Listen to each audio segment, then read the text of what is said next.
Melalui tindakan-tindakan mereka, mereka telah lama berkata, biarlah yang Maha Suci, Allah Israel itu, meninggalkan kami. Yesaya 30 ayat 11. Sekarang keinginan mereka telah dipenuhi. Takut akan Tuhan tidak lagi mengganggu mereka. Syaitan menjadi pemimpin bagi bangsa itu, dan kaki tangan tertinggi serta pihak berkuasa keagamaan sudah berada di bawah pengaruhnya.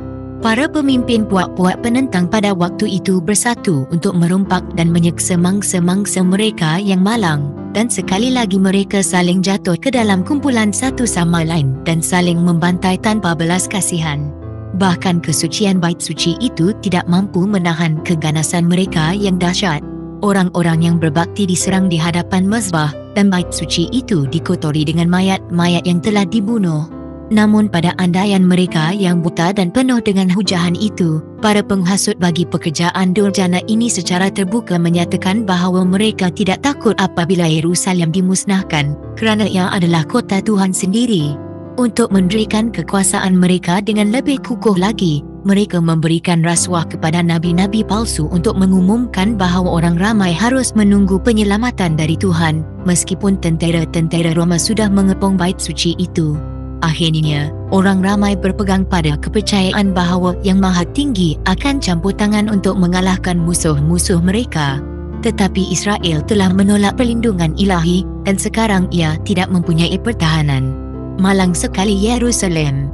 Dicari-cari oleh perselisihan faham di dalam negeri sendiri, darah anak-anak Israel yang dibunuh oleh tangan-tangan orang lain mewarnakan darah pada jalanan-jalanan, sementara tentera-tentera asing menghancurkan kubu-kubu pertahanan dan membunuh pahlawan-pahlawan perang Yerusalem. Semua ramalan yang diberikan oleh Kristus mengenai kemusnahan Yerusalem telah digenapi dengan tepat. Orang-orang Yahudi mengalami kebenaran mengenai kata-kata amarannya. Ukuran yang kamu gunakan untuk mengukur akan digunakan terhadapmu. Matius 7 ayat 2. Tanda-tanda dan keajaiban muncul, membayangkan bencana dan malapetaka. Pada tengah malam, satu sinaran terang yang luar biasa menerangi bait suci dan mezbah itu. Pada awan-awan matahari terbenam telah terlukis kereta-kereta perang dan bala tentera sedang siap untuk berperang. Imam-imam yang menjaga pada waktu malam di bait suci telah ditakutkan oleh suara-suara yang penuh misteri. Bumi bergetar dan terdengar suara-suara tangisan ramai. Marilah kita berangkat dari sini.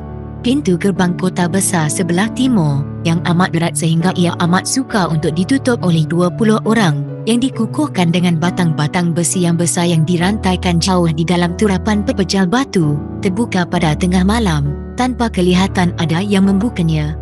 Milman, The History of the Jews, buku 13. Selama 7 tahun seorang lelaki berterusan naik dan turun melalui jalanan-jalanan Yerusalem, memberitakan malapetaka yang akan menimpa ke atas kota itu. Sepanjang siang dan malam dia meraungkan ratapan kesedihan, satu suara dari timur, satu suara dari barat, satu suara dari keempat penjuru mata angin. Satu suara menentang Yerusalem dan menentang bait suci. Satu suara menentang para pengantin lelaki dan para pengantin perempuan. Satu suara menentang semua orang. Ibid, orang yang pelik ini dipenjarakan dan disebat, tetapi tidak ada rungutan yang keluar dari bibirnya. Kepada penghinaan dan penderaan dia hanya menjawab, malapetaka, malapetaka kepada Yerusalem. Malapetaka, malapetaka kepada penduduknya. Seruan amarannya tidak berhenti sehinggalah dia dibunuh di dalam pengepungan yang telah diramalkan. Tidak seorang Kristian pun yang binasa pada waktu Yerusalem dimusnahkan. Kristus telah memberikan amaran kepada murid-muridnya, dan semua orang yang percaya kepada firman-Nya memerhatikan tanda-tanda yang telah dijanjikan.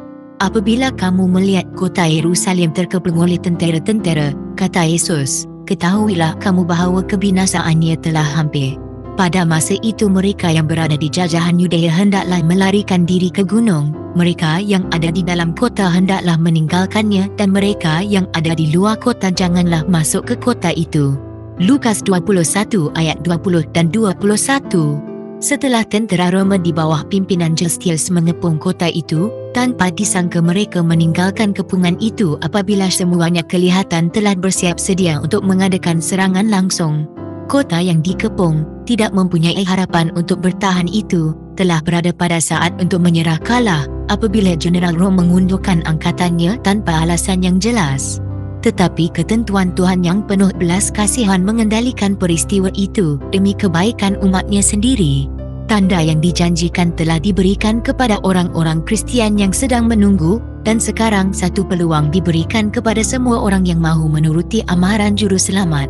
Peristiwa-peristiwa tersebut dikendalikan oleh Tuhan sehingga baik orang Yahudi maupun orang Rom tidak akan menghalang orang Kristian untuk melarikan diri.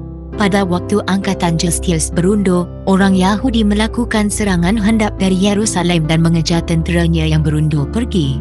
Dan apabila kedua-dua pihak sedang bertempur, orang-orang Kristian berpeluang untuk meninggalkan kota itu. Pada waktu ini, kota itu juga telah bebas daripada musuh-musuh yang mungkin berusaha untuk memintas mereka. Pada waktu pengepungan itu, orang-orang Yahudi berkumpul di Yerusalem untuk merayakan perayaan Pondok Daun. Dengan itu orang-orang Kristian dari seluruh negeri boleh melarikan diri tanpa gangguan. Tanpa melengahkan masa mereka melarikan diri ke satu tempat yang selamat, iaitu di kota Pela, di tanah Prea di seberang sungai Yordan. Kumpulan orang Yahudi yang mengejar Justice dan tenteranya mengakhiri perjuangan mereka dengan kekejaman untuk mengancam mereka dengan kemusnahan sepenuhnya. Dengan suka sekali tentera Rom berhasil untuk mengundurkan diri. Orang Yahudi mendapatkan kebebasan hampir tanpa kematian, dan dengan barang-barang rampasan, mereka kembali ke Yerusalem dengan kemenangan. Namun kejayaan yang nyata ini hanya membawakan kejahatan kepada mereka. Ia mendorong mereka berjiwa untuk menentang orang Rom dengan degil, yang mana mempercepatkan malapetaka yang tidak terkata agar berlaku ke atas kota Yerusalem yang binasa itu. Pelbagai musibah yang mengerikan menimpa ke atas Yerusalem pada waktu pengepungan diulangi oleh Titus. Kota itu diserang pada waktu perayaan Paskah, apabila berjuta-juta orang Yahudi berkumpul di dalam kota tersebut. Gudang-gudang bekalan makanan mereka, yang mana jika dipelihara dengan baik dapat membekalkan makanan kepada penduduk untuk bertahun-tahun lamanya, sebelumnya telah dimusnahkan kerana iri hati dan dendam oleh kelompok-kelompok yang bersaing, dan sekarang segala kelaparan yang mengerikan telah dialami. Satu sukatan gandum dijual dengan harga 1 talenta. Begitu teruknya penderitaan akibat kelaparan itu sehingga manusia menggigit kulit tali pinggang, selipar dan perisai pelindung mereka. Ramai orang curi-curi keluar pada waktu malam untuk mengambil tanaman-tanaman liar yang tumbuh di luar dinding-dinding kota, walaupun ramai yang ditangkap dan dibunuh dengan siksaan yang kejam, dan mereka yang kembali dengan selamat seringkali dirompak segala-galanya yang telah mereka kumpulkan dengan penuh bahaya. Penyiksaan yang paling tidak berperi kemanusiaan dikenakan oleh mereka yang berkuasa untuk merampas bekalan makanan terakhir yang sedikit dari orang yang kebuluran yang mungkin mereka sembunyikan. Dan kekejaman ini sering diamalkan oleh orang-orang yang cukup makan dan orang-orang yang semata-mata berkeinginan untuk menyimpan makanan bagi peruntukan di masa akan datang. Beribu-ribu orang binasa kerana kebuluran dan wabak. Peri kemanusiaan seolah-olah telah dimusnahkan. Para suami merompak isteri mereka dan juga sebaliknya. Kelihatan anak-anak merampas makanan daripada mulut ibu bapa mereka yang sudah lanjut usia. Tanya Nabi, dapatkah seorang perempuan melupakan anak yang disusuinya? Jawapannya boleh didapati di dalam lingkungan dinding-dinding kota yang binasa. Tangan kaum wanita yang penyayang merebus anak-anak sendiri untuk menjadi makanan mereka pada masa kehancuran putri bangsaku. Yesaya 49 ayat 15 dan Ratapan 4 ayat 10. Sekali lagi amaran nubuat yang diberikan 14 abad yang lalu telah digenapi. Demikian pula perempuan yang paling lembut dan halus antaramu, yang tidak pernah mencuba menjejakkan telapak kakinya ke tanah kerana kehalusan dan kelembutannya. Dia tidak akan mengasihani suaminya dan anaknya baik lelaki maupun perempuan kerana dia bermaksud memakan bayi yang baru dilahirkannya berserta urinya secara sembunyi-sembunyi. Hal itu dilakukannya kerana dia kekurangan segala sesuatu selama musuh mengepung kamu di kota-kotamu. Ulangan 28 ayat 56 dan 57.